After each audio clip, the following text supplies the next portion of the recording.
예, 시청자 여러분 안녕하십니까. 어제 이어 오늘도 특별 초대석으로 손석희 김웅 사건에서 김웅시측 변호인을 맡고 있는 임응수 변호사님 나오셨습니다. 네, 안녕하십니까. 자, 임 변호사님 이렇게 어제 이제 저희들 토론을 해보니까 굉장히 논리적이고 합리적인 것 같아요. 또 상식적이고요. 네. 사실은 뭐 우리나라가 좌파 우파 대결 속에서 그 뭐 상대 사람의 정치 성향이 네. 좌파다 이러면 그 우파 성향, 강경 우파를 자처하시는 임 변호사님께서 그 지금 사회적으로 궁지에 몰린 네. 좌파 진영의 어떤 인물을 구하려고 변호인을 그 뭐 돈도 안 될 건데요. 네. 예, 그렇게 맡을 일이 잘 없죠. 그런데 참 그런 부분에서는 뭐 아주 남다르다고 이렇게 보입니다. 예, 뭐 제가 조금 뭐 하는 면이 있는데 뭐 황 소장님에 비하면은 아무것도 아니라고 생각합니다. 예. 자, 요즘 뭐 기본적으로는 성을 배경에 두고 있는 사건 세 개가 동시다발로 터진 게 아니라 네. 웃기는 사건까지 끄집어내서 지금 대통령이 앞장서서 터주고 있는데요. 네. 자, 지금 그 버닝썬 문제. 네. 사실은 이 사건이 의미하는 것은 대한민국 이 초상류층의 네. 그 자제들 예. 그리고 또 거기에 뭐 돈 좀 벌은 사람들이 예. 어떤 식으로 밤 생활을 이렇게 하느냐, 예. 또 어떤 식으로 자기들끼리 이런 부패, 예. 카르텔을 형성해 가는가, 예. 그게 본질 아니겠습니까? 그게 본질이라고 생각합니다. 예. 그래서 엔터테인먼트를 가지고 케이팝을 한다 해서 애국자처럼 치부되는 사람들이 네. 다른 한편으로 그 명성을 이용해서 거기에 케이팝 스타라는 애들을 데리고 네. 술집을 차리는데 그렇습니다. 그 클럽이라 해봤자 솔직히 말하면 고급 룸살롱이거나 고급 성매수처 무슨 또 무슨 성을 파고 파는 마약을 사고 파는 그런 공간으로 만들어서 네. 일반 다수의 이 평민들은 바닥에서 놀면 그 초상류층들은 위에 룸이나 자신들의 공간에서 몇 천만 원, 억짜리 그런 술을 먹으면서 밑을 내려다보면서 거기서 오는 평민 여성들 중에서 좀 이렇게 이쁜 여자들을 데려다가 마약을 먹고 성추행을 하고 또 여성을 마치 성적 향락의 대상으로 소비하는 맞습니다. 그리고 또 그러면서 엄청난 돈을 탈세로 벌어들이고 그렇습니다. 또 그러면서 단지 성뿐만 아니라 마약도 제공을 하는 공간으로 되고 그래서 사실은 무슨 이런 초상류층들의 열린 성마약 해방구이자 또 그런 것들을 팔아서 엔터테인먼트를 한다라는 사람들이 떼돈을 탈세해서 벌어들이고 그리고 공권력은 그걸 갖다가 또 일종의 딜을 봐주고 그렇습니다. 그게 이번에 다 전모가 드러난 거 아니겠습니까? 그렇게 보아야 되는 사건인 것 같습니다. 자, 그 다음에 뭐 또 다른 정치 색깔이 좀 정권에 의해서 한국 최고의 보수 언론 장자연 또 박근혜 정부에서 차관으로 임명된 또 김학의 이 두 사람 사건도 결국은 보면 상류층들이 한마디로 이렇게 별장에서 여성들을 불러다가 뭐 같이 놀고 접대시키고 성매매 비슷한 거를 시도하고 또 한편으로는 또 은밀한 이런 룸바 같은 걸 만들어서 무슨 기획사를 하는 사람들이 거기 소속된 연예인들을 우리 사회의 상류층들에게 또 제공하고 뭐 그런 것들이 지금 다 드러난 거 아니겠습니까?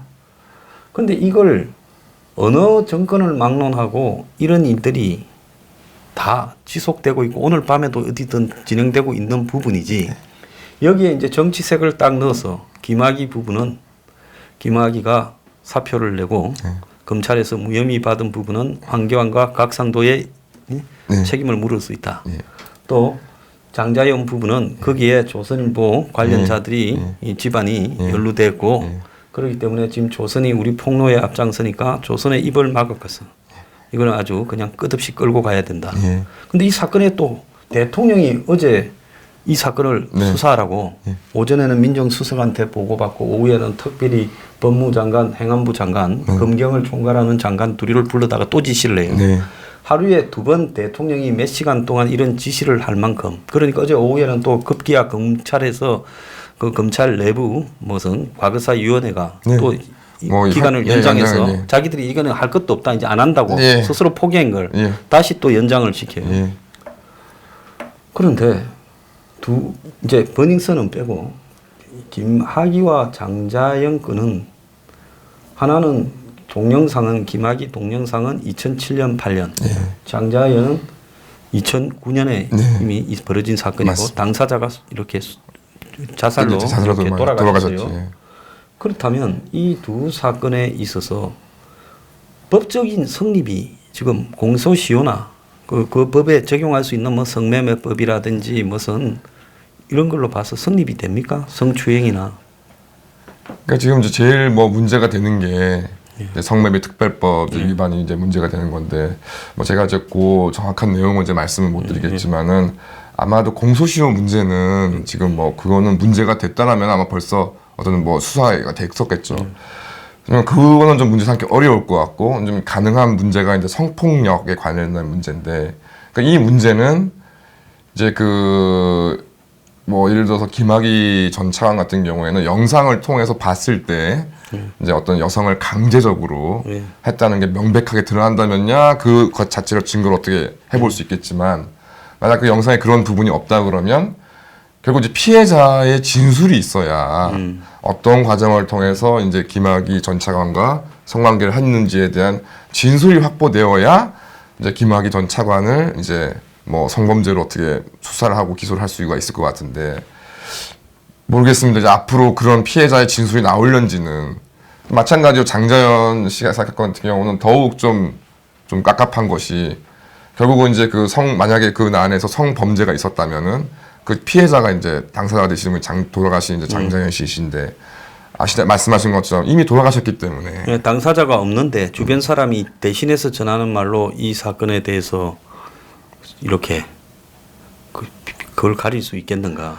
그래서 이제 뭐 딱 떨어지는 사건은 아닌데 이제 돌아가신 또 성완종 전 회장 같은 경우에도 이제 뇌물 정치 자금 사건이 이제 유서와 이제 그 어떤 특정 그 기자와의 돌아가시기 전에 이제 그런 자세한 인터뷰 내용을 가지고서 됐는데 물론 1심에서는 일부 유죄가 나오기도 했지만 결국 이제 대부분의 관련된 분들이 이제 무죄가 된 것은 다른 이유는 전혀 없고 이제 그 분들이 그런 거를 돈을 받았다 안 받았다 문제가 아니라 그거를 입증하기가 현실적으로 당사자급이 돌아가셨기 때문에 그거를 자세하게 어떤 진술할 수 있는 게 없기 때문에 결국은 증거가 부족하다 해서 다 무죄가 나셨던 거거든요.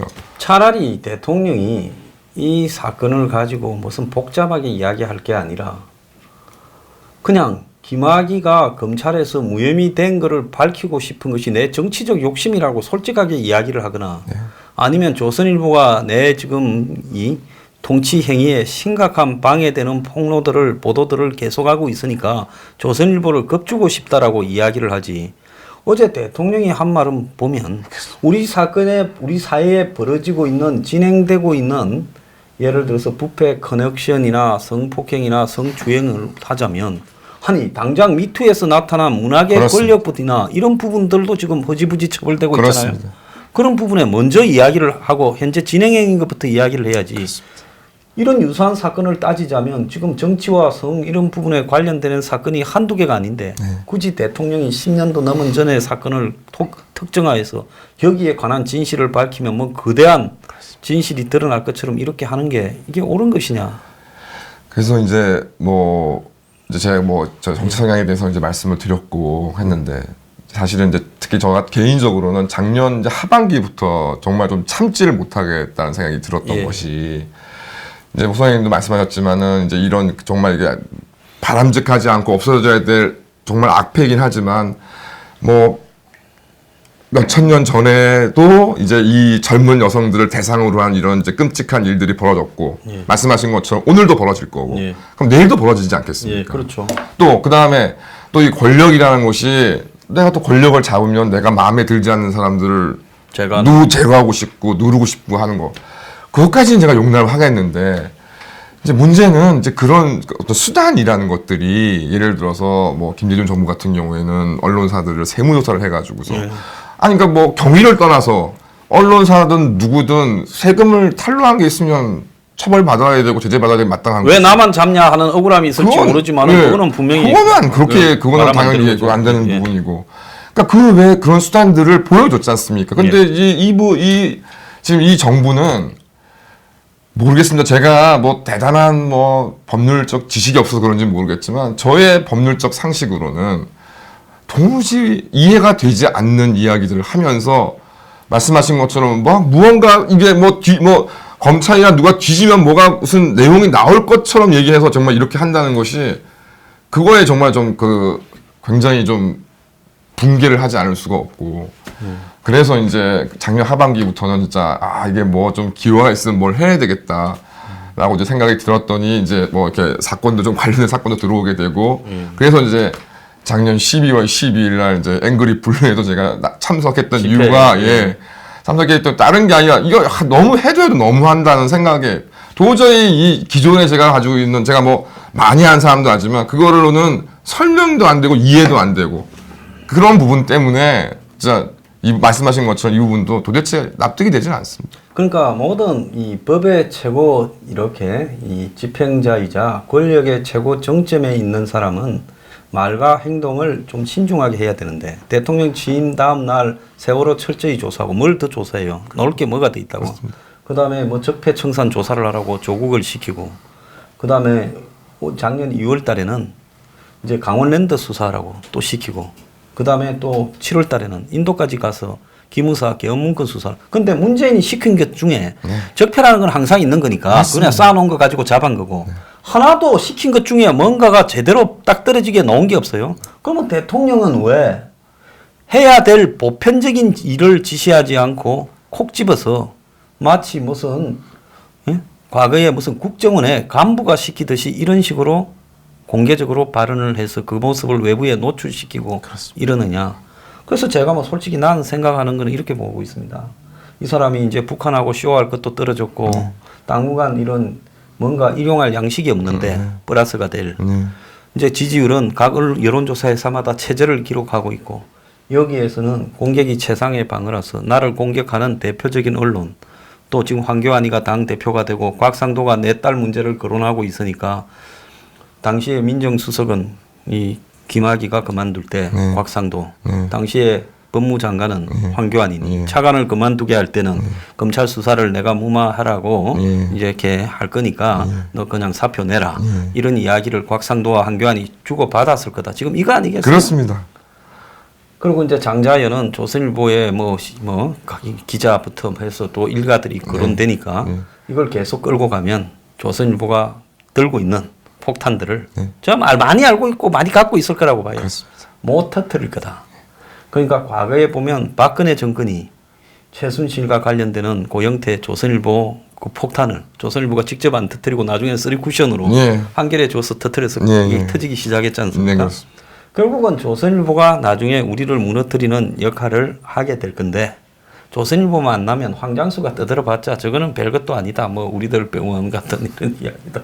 그래서 지금 조선일보가 생각을 입을 막으면 된다. 그래서 굉장히 다급해서 이제 오늘 국회에서 이 녹화하는 날이 지금 화요일이거든요. 대정부 질의가 시작돼서 대정부 질의에서 무슨 폭로가 나올까봐 아마 그냥 두지 말라고 이런 강경한 걸 하면서 선제 공격을 한 게 아닌가. 전 그렇게 보고 있습니다. 저도 뭐 선생님 생각에 제가 뭐 덧붙일 말씀이 없고요.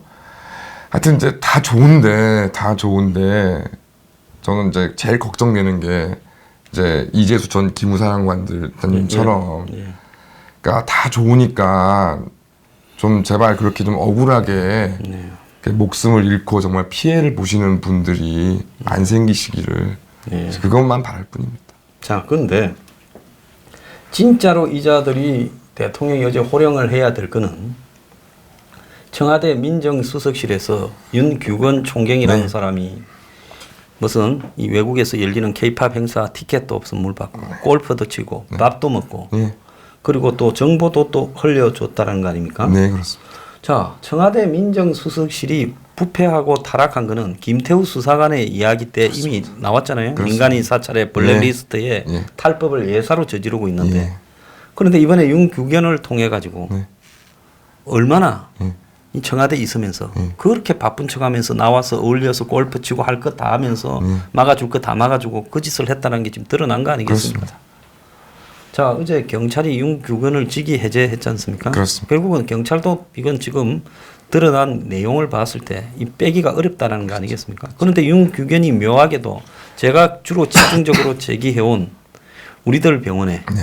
1,400억 대출과 네. 관련해서 법원이 억지로 틀어막은 거를 그것이 다시 사문서 위조했다고 드러나서 경찰이 수사를 하다가 서초서에서 그걸 이제 본청으로 가져가고 범정으로 그래서 그걸 무슨 기소를 했다는데 그게 기소됐는지 사건이 사라졌는지 알 수가 없이 네. 지금 이렇게 덮어지고 있는데 그걸 무마하기 위해서 양정철이나 정재호나 이런 사람들이 등장을 하고 문재인 측근 변호사까지 등장을 하고 그리고 그 사건을 청와대 민정수석실에서 관장을 하던 이 경찰 출신 한 명이 영전돼서 갔는데 그 사람이 지금 윤규건이라고 나온 거 네, 아니겠습니까? 그렇습니다. 이런 부분이 지금 청와대로서는 매우 좀 조마조마하고 불안할 것 같아요. 그렇습니다. 죄송합니다. 물 좀 마시죠. 예, 예. 그래서 여기서 뭔가 터져 나와서 정권의 치명타가 될까봐 마음이 굉장히 불안하고 급하니까 이 세계를 엮어갖고 철저하게 수사하라고 그 뭐 싼 놈이 큰 소리 치는 거 격으로 그렇죠. 지금 그렇게 지금 하는 거 아닌가 봐요. 근데 일단 첫 번째 드는 생각이 이제 저는 이제 사실 12월 12일 앵그리 블루 집회 때도 예. 이제 물론 그때도 벌써 이제 물론 국민들 여론이 많이 바뀌긴 했지만 예.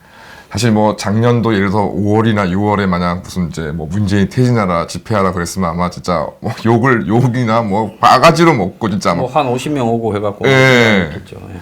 근데 이제 저와 딴 건 모르겠지만 이제 연도에 이제 있는 시민들 같은 경우는 좀 여러 가지 불편한 게 분명할 텐데도 뭐 동의한다거나 동조한다는 건 아니었지만 욕은 하는 사람은 제가 한 분인가 한번 본 것 같고요. 예. 그래서 그 과정을 지나서 벌써 이제 지금 뭐 아무리 지금 뭐 백약이 무효인 상태로 좀 온 것 같고 예. 이런 상황에서 이제 뭐 모르겠습니다. 뭐 다 뭐 생각하시는 것 같지만 뭐 하여튼 먼 난리를 치더라도 이 예. 하는 뭐 바꿀 수 있겠나 하는 게 제 생각입니다. 예.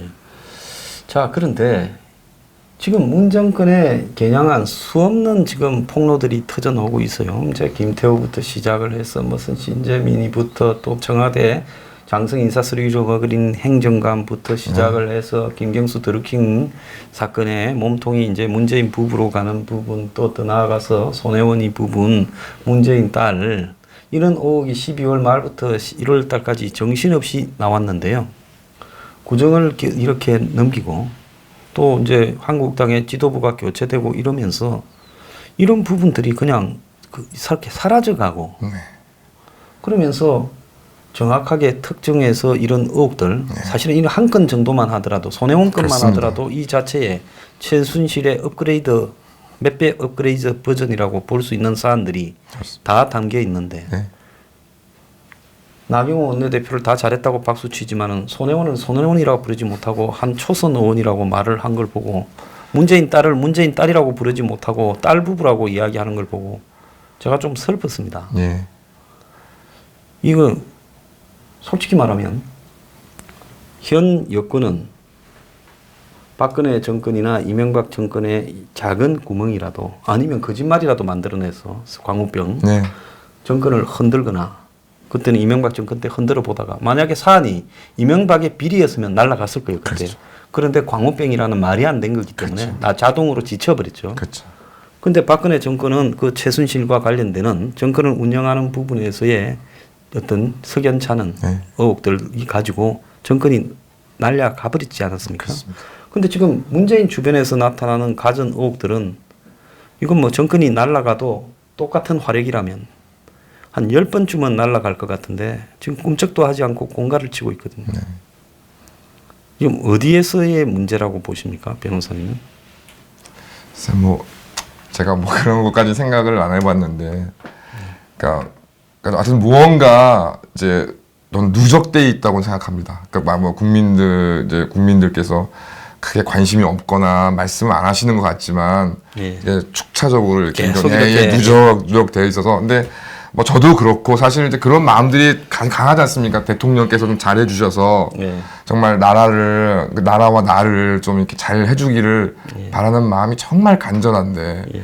이제 그 미련들이 이제 있으니까 이제 좀 뭐 가급적 좀 안 보고 싶어 하는 건 안 보고 하고 그런 마음들이 있으시라고 생각하는데 근데 이제 문제는 결국은 이제 버닝썬 사건 같은 경우 대표적으로 무언가 국면 전환용으로 이렇게 이제 사실은 예, 뭐 거기에 다 빨아들여가 빨아들여서 다른 의혹은 관심을 갖지 안 말고 보도록 했는데 이걸로 다 몰려들어라. 했는데 이게 엉뚱하게 이게 내부의 문제가 내부의 문제가 드러났고 그다음에 이제 말씀하셨지만은 이제 김태호 전 수사기관 같은 경우에 지금 사안이 그 징계 사유가 같지 않습니까? 예. 뭐 이제 사건 관련된 사람하고 골프를 쳤네, 뭐를 예, 똑같죠. 뭐 똑같고 뭐 좀 알려줬다.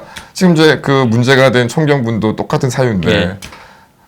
지금 과연 어떻게 처리할 것인지 이제 지켜보게 되면 뭐 이런 등등으로 쌓이는 것들이 그러니까 결국에는 뭐 국민 여러분께서 언젠가는 딱 결정을 내리실 거 생각합니다. 그러니까 지금 임계점을 향해서 차곡차곡 쌓여가고 있다는 거죠. 민주주의적인 어떤 이 국가 운영에 대한 그렇습니다. 불만 예. 그리고 부정과 비리, 부패 의혹이 남을 그렇게 처단하면서 그렇습니다. 자신들은 예. 이렇게 이제 그러지 못하다. 근데 사실은 이 제가 얼마 전에 주말에 책을 좀 읽었어요. 민주주의라는 것이 완성된 절차 같아도 그렇습니다. 어떻게 보면 기득권들이 그렇습니다. 민주주의를 빙자해서 그렇죠. 국가의 권력을 한마디로 돌이 내가지고 그냥 독점을 해서 그걸 가지고 자신들이 운영하는 도구를 쓰면서 국민들한테는 민주주의인 것처럼 보이게 한다. 그래서 미국의 지금 이 독립 이후에 미국의 선거 제도나 정치 시스템도 민주주의와는 큰 거리가 있고 기득권층들이 미국이라는 큰 나라를 다스리게 한 거였는데 그게 지금 민주주의의 표사인 것처럼 착각을 불러일으킨다. 그렇습니다. 그래서 제가 요즘 고민은 대한민국에는 이거는 민주주의가 지금 좀 문정권 들어서 갈수록 후퇴하고 있다. 네, 박근혜 정권에서의 민주주의 후퇴는 개인의 캐릭터였다면 그렇습니다. 이 문정권에서의 민주주의 후퇴는 제도를 붕괴시키는 쪽으로 가고 있다라는 생각이 많이 들어요. 변호사님 봤을 때 지금 이 상권 분립이나 사법농단과 관련해서 민주주의의 파괴에 대해서 어떤 심각성을 느낍니까?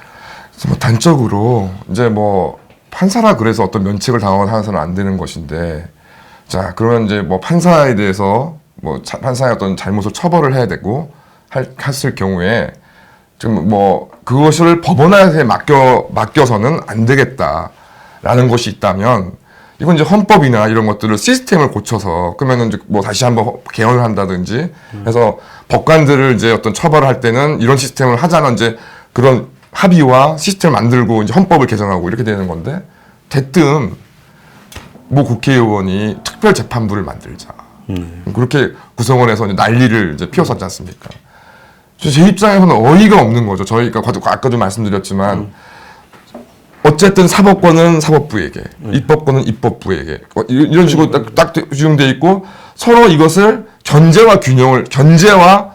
할 뿐이지 이거를 서로 침해하지 말자는 것이 기본적인 취지. 사법부 내부에서의 불만이 발생하면 그건 사법부에서 알아서 해야 되는 거 아닙니까? 그렇습니다. 예. 그러니까 그런 식으로 할 부분을 뭐 그냥 무슨 어떤 법적 근거 뭐 헌법적 근거도 없이 특별재판을 만든 이런 부분을 봤을 때 저는 개인적으로 너무 이제 충격이었고 그 외에도 뭐 기타 지금 뭐 벌어지는 일들 뭐 이제 무슨 뭐 너무나 쉽게 법관에 대한 탄핵을 얘기한다던가 뭐 어떤 뭐 자기들한테 그러니까 문제가 된 이제 그 송창호 부장판사님 같은 경우에 다 잘 알다시피 사실은 그전에는 태극기나 이런 우파 쪽에서 굉장히 비판을 많이 받으신 분입니다. 그렇죠. 예, 특활비나 등등 문제로 박 대통령에 대해서 중형을 선고해서 오히려 그쪽 분들이 뭐 좌빨 판사 아니냐 그렇게 요구했던 분인데 예를 김경수 전 지사 같은 사건 같은 경우에는 이걸 뭐 그게 어느 것이 또 맞는 판결인지는 이제 두고 봐야 알겠지만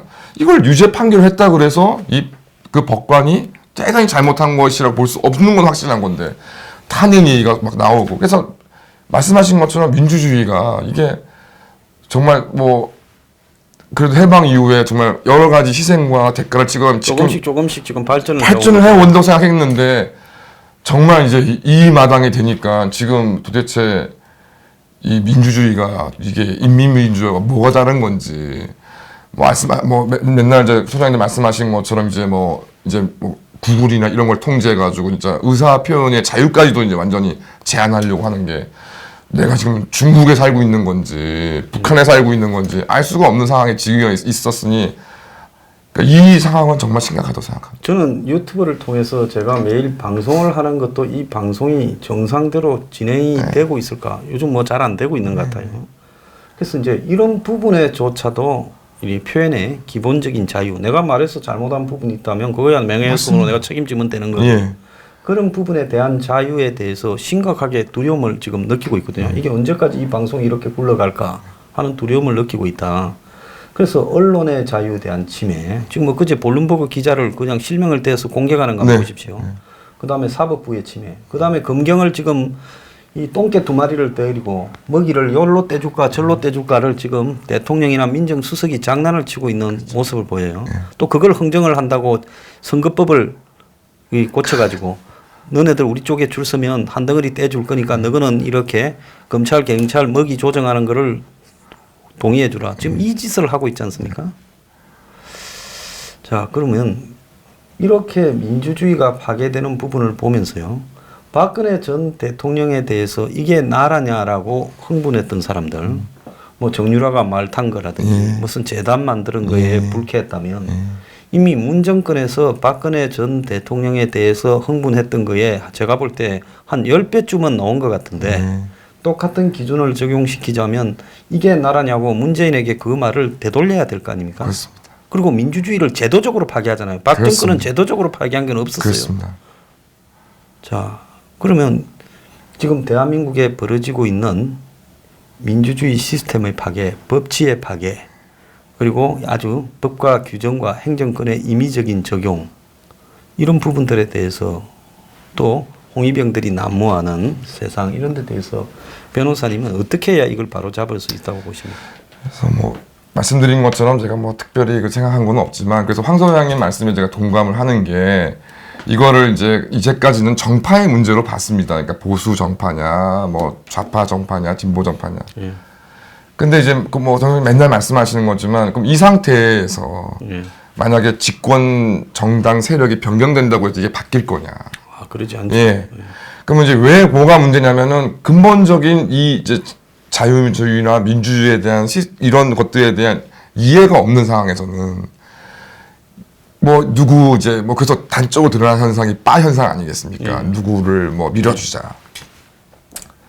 이제 그런 시대는 이제 끝났고 이제 황선님께서 소개를 해주셔서 저도 이제 그 컨서버티브 마인드 보수 정신인가 그 책을 읽었더니 말씀하신 것처럼 그러니까 보수주의가 그래도 여러 가지 어려움 속에서 이른바 이제 전체주의나 이런 것들 이겨왔던 여러 가지 큰 이유가 있지만 제일 큰 강점은 말씀하신 것처럼 무언가 완성된 형태는 없다. 예. 문제를 해결하는 어떤 그런 것들의 노력이 있는 것이지 뭐 민주주의다 그래서 말씀하신 거는 미국 절대적인 시스템이 있는 것이 아니라 그렇게 그런 것들을 가장 이제 주장하는 사람들이 좌파고 전체주의자들 아니겠습니까? 근데 솔직히 그리고 저희 이제 보수라고 하는 사람 중에서도 어떤 시스템이 이게 완벽한 거니까 이걸 무조건 지켜야 된다 이렇게 하시는 분들 있으시지 않습니까? 그러니까 그런 사고 방식으로는 안 된다. 그래서 이게 어떤 것이 완성된 것이 아니라 결국 이제 뭐 그게 뭐 나 하나든 누구든 이게 하나하나 벌어진 문제들을 더 깊게 고민하면서 하나하나 개선하는 것 외에는 방법이 없다. 그러니까 현재의 법과 제도를 지키면서 그렇죠. 거기에서 나타나는 모순과 그렇습니다. 문제들을 그 법의 절차에 따라서 그렇습니다. 또 새롭게 고쳐가고 그렇습니다. 변화하는 시대 상황에 맞추어서 수정해가는 것 그것이 핵심인데 그렇습니다. 지금 문 정권의 문제는 그런 부분들 하는 게 아니라 현재의 법과 제도 시스템을 다 부정하면서 그렇습니다. 심지어 역사나 정신세계까지도 그렇습니다. 우리가 가져온 관습 한 민족이라는 것은 이렇게 사고하는 관습이잖아요. 그것까지 다 부정을 하면서 그 기존에 있어 왔던 우리의 이제 역사까지도 부정을 하면서 자신들이 이걸 다 빠른 시간에 그냥 여태까지 겪어보지 못한 나라를 만들어 버리겠다고 신속하게 지금 파괴하고 있다라는 게 문제의 본질이라고 봅니다. 저 그 국민들한테 좀 한번 이런 시대에 제가 봤을 때 이게 나중에 어떤 후유증이 되는가 하면 정권을 우리가 바꿨다 하더라도요. 문 정권은 이래 했는데 우리도 완전히 그냥 비법치로 파괴해버리자고 이제 보복과 한마디로 이 저질의 악순환이 그렇습니다. 나타나면서 대한민국의 법과 제도는 완전히 붕괴될 수가 있다는 겁니다. 예. 제가 뭐 그런 말씀을 드릴 수 입장은 아닌데 뭐 제 생각은 그 제 뭐 기본적인 철학은 그렇습니다. 그러니까 뭐 어떤 시스템, 국가 그런 것보다 저는 저 자신을 믿거든요. 예, 제가 보고 당연히 모자라고 부족한 인간이지만 제가 느끼고 제가 근거를 가지고 생각한 부분에 대해서만큼은 저를 믿고 대신에 그렇게 이제 어떤 생각을 하게 되면 제가 하게 됐을 때 황소연님 같이 또 다른 관점을 주신다거나 다른 이제 생각을 이제 어떤 근거를 주시는 분들을 생각을 딱 접하면 제 그 오류가 깨지고 변경되고 개선되죠. 그런데 어떤 생각에 대해서 내가 판단하고 내가 생각한 것이 아니라 뭐 누가 그렇게 얘기하니까 그게 사회적 흐름이니까 그렇게 믿는 어떤 그런 신념 체계를 받아들이는 부분들은 그게 대부분 대표적인 분들이 빠들인데 그분들은 절대로 개선되지 못하시는 것 같더라고요. 그러니까 저는 기본적으로 그러니까 저 대한민국 그리고 그 이제까지 있었던 그 역사들에 대해서 저 신뢰를 가지고 한 발 한 발 이제 나가면 또 이 어려움도 쉽게 극복할 수 있으리라고 생각합니다.